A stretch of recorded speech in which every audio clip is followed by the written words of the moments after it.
Hello, guys. I'm Shixu Ding. Our group is come from tutorial one, the group of 8. Today, we are going to talk about BYD, which is Build Your Dreams Electric Vehicle Factory in Turkey. Our first part is introduction. Haozhou will talk about this part. Hey, I'm Hadro. Build Your Dream started in 1995 in Shenzhen, China. Initially making batteries, it has expanded into electronic vehicles and renewable energy, surpassing Tesla in global EV sales in 2023. To grow in Europe, BYD is building an EV facility in Turkey's Marmara region, producing 150,000 vehicles yearly by 2026 and creating 5,000 jobs. Turkey Customs Union with EU allows BYD to export vehicles tariff-free, making it more competitive in Europe. This project supports Turkey's green tech goals and BYD's commitment to sustainable transport. The following part is macro setting. BYD's EV project in Turkey benefits from strong infrastructure, a skilled workforce, Turkey's customs union with EU, allowing free exports to Europe. Government incentives like tax breaks enhance the project's financial appeal. Located in the Marmara region with efficient logistics, the project set to create and support local employment. Turkey's economic growth and environmental goals. The following part would be macro setting.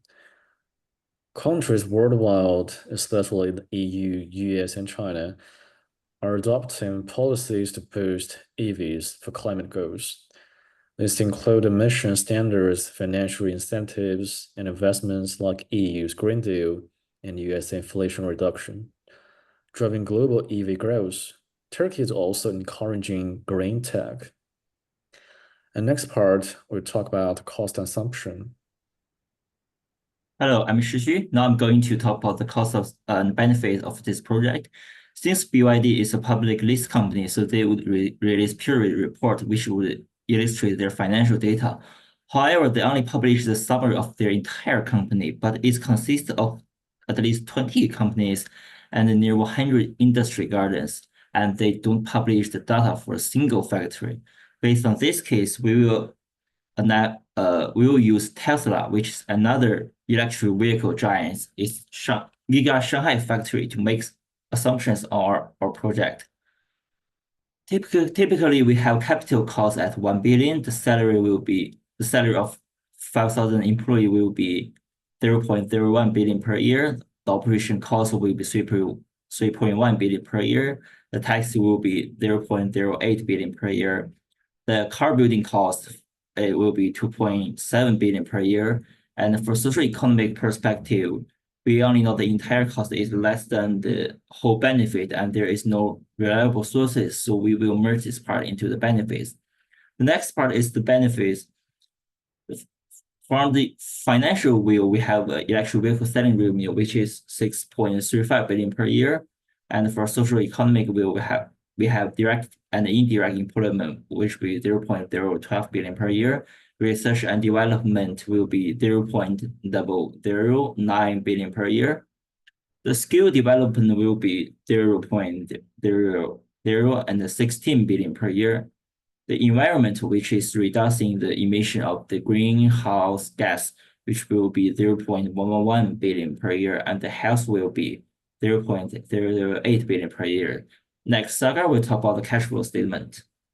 Thank you, Shishu. Now I'll be talking about the cash flow statement. You can see the cash flow statement to cash flow statement from the financial perspective and socioeconomic perspective.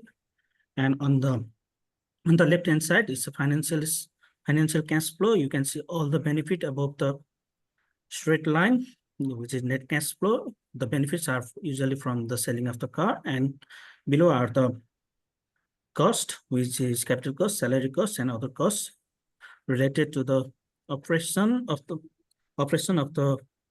company. And also on the right hand side is socioeconomic cash flow, and on the above is cash flow benefits which we have added skill development, other socio-economic benefits like research and development, skill development.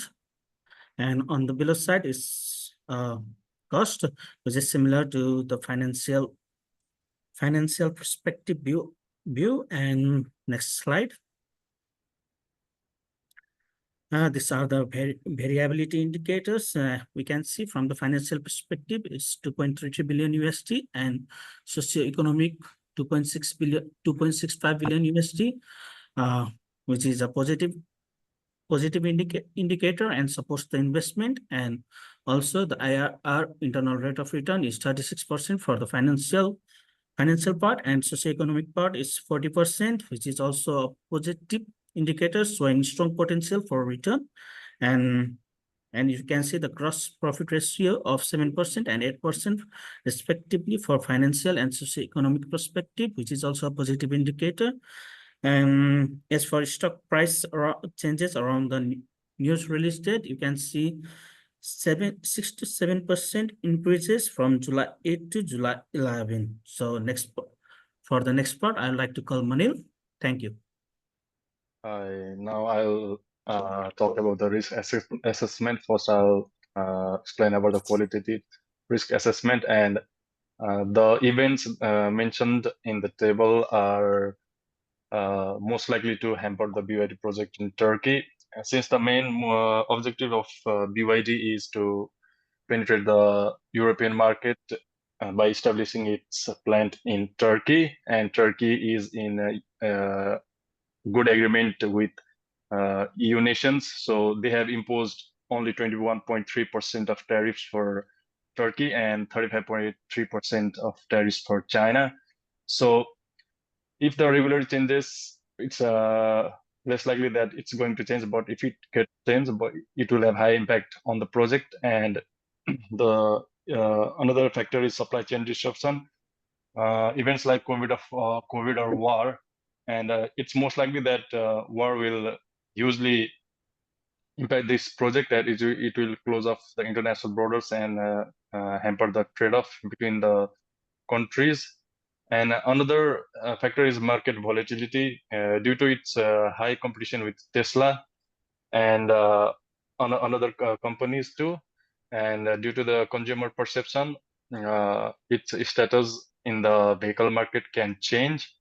And Turkish government has already declared 3 billion of investment in EV infrastructure and green energy projects. So it's not going to change soon until and unless their governments collapse or something unusual happens in the country. So, and another is technological innovations. For now, they have been using lithium ion and solid state batteries for the car, but if they find another technology, it might impact the project too. And for quantitative assessment, we have extracted these data from different verified sources and assumed for the discount rate and economic life. And based on those values, we have calculated the NBP, which is around $44 billion. And for calculating the changes in NBP, we have produced different percentage changes in the individual parameters one at a time, and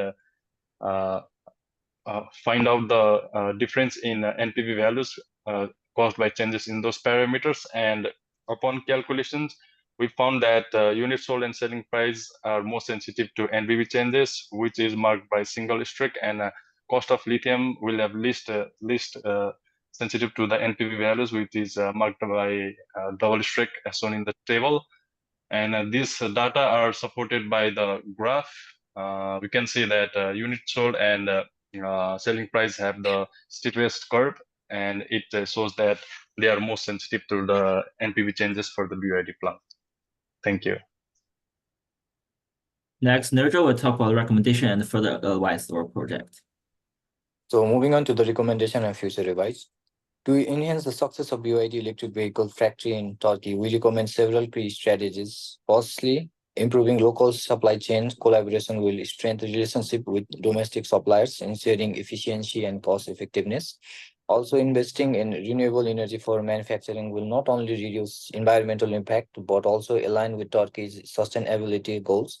Prioritizing workforce development through comprehensive training will equip employees with the skills needed for advanced manufacturing. Lastly, is fostering innovation by investing in research and development will keep BYD at the forefront of the technological advancement and competitiveness. These initiatives will drive both operational excellence and sustainable growth. Thank you. That's all for our presentation. Thank you.